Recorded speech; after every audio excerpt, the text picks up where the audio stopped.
اسلامی مہینوں کے اعتبار سے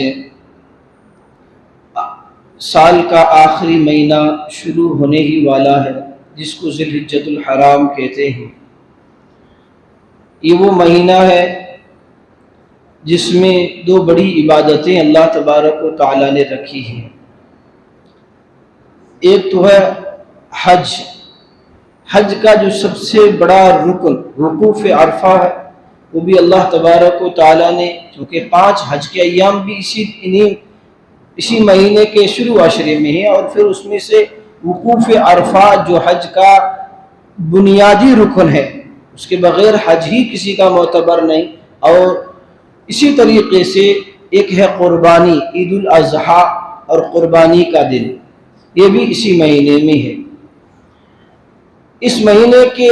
جو شروع کے 10 دن ہیں، اس کی بڑی فضیلتیں آئی ہیں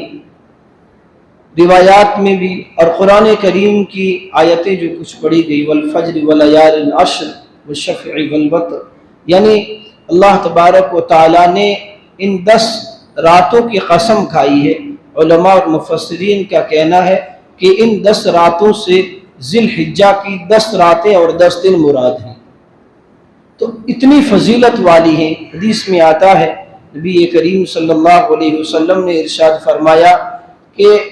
ذی الحجہ کا پہلا عشرہ اللہ تبارک و تعالیٰ کو ان دنوں میں نیکی بڑی پسند ہے، لہٰذا ان دنوں میں خوب اللہ کی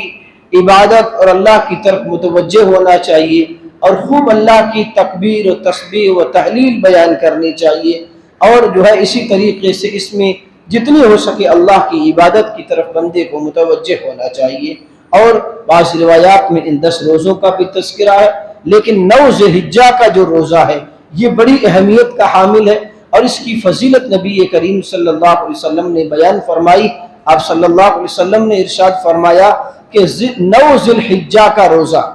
ایک دن کا روزہ، اللہ کے رسول صلی اللہ علیہ وسلم نے فرمایا مجھے امید ہے اللہ کی ذات سے کہ ایک دن کا روزہ 1 سال اگلے اور 1 سال پچھلے، یعنی 2 سال کے گناہوں کا کفارہ بن سکتا ہے۔ صرف ایک دن کا روزہ، کتنی بڑی فضیلت ہے، سال بھر کے گناہوں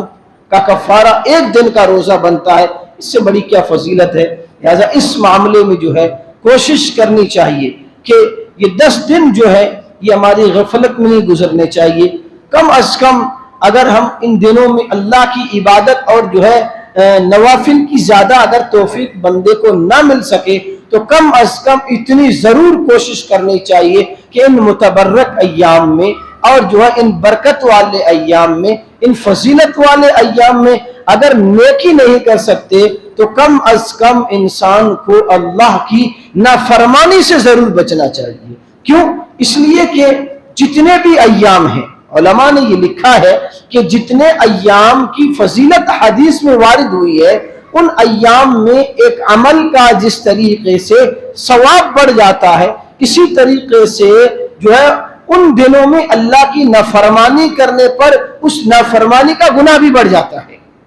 مقام کے اعتبار سے، زمان کے اعتبار سے ان چیزوں میں جو ہے کمی بیشی ہوتی رہتی ہے۔ ایک آدمی جو ہے مسجد سے باہر کوئی گناہ کرتا ہے اور ایک مسجد کے اندر گناہ کرتا ہے، کم سے کم عقل والا انسان بھی کہے گا یا اللہ کے گھر میں بیٹھ کر کے گناہ کرتے ہو، یہ باہر والے گناہ سے بڑا جرم ہے۔